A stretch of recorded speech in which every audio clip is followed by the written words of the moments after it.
અત્યારે જે પોઝિશન ઉપર તમે છો, કોઈ પણ માણસ તાત્કાલિક સફળતાને પામી શકતો નથી. તો અહીંયા સુધી પહોંચવામાં કેવા કેવા પડકારોનો સામનો કરવો પડ્યો? કરેક્ટ. એટલે જ્યારે હું એમ કહું કે ટીમ વર્ક બહુ ઇમ્પોર્ટન્ટ છે, તો મે બી એ જ માઇન્ડસેટથી સ્ટાર્ટ કરેલું હતું કે ચલો હું આ કરી લઉં, ઓલું કરી લઉં. પણ constant and continuous learning is a part of successful business. એટલે પહેલાં તો એ છે કે બધું આપણને ખબર નથી. વેન્ડર્સ ગોતવાના છે, which is a difficult thing. ટ્રાન્સપોર્ટનું ધીરે ધીરે સમજાય. અને આઈ થિંક એક ઇશ્યુ જે આઈ વુડ સે બીજા બિઝનેસ ઓનર્સને બી રાજકોટમાં હશે, is to find skilled and unskilled labours. કે જેમ કે મારા કામમાં અમારું D2C બિઝનેસ છે, તો સ્ટિચિંગ બી ઇન હાઉસ થાય અને અહીંયાથી ડિરેક્ટલી કસ્ટમર્સને જાય.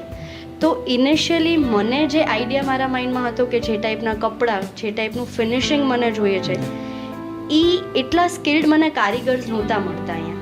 એટલે ટુ અ પોઈન્ટ કે મને એમ થયું કે મૂકો યાર, હવે હું મેળે તો સ્ટિચ નહીં કરી શકું, પણ શું કરું. પણ એ જ છે કે ઘણા આવી રીતે ઇશ્યુઝ આવે બિઝનેસમાં.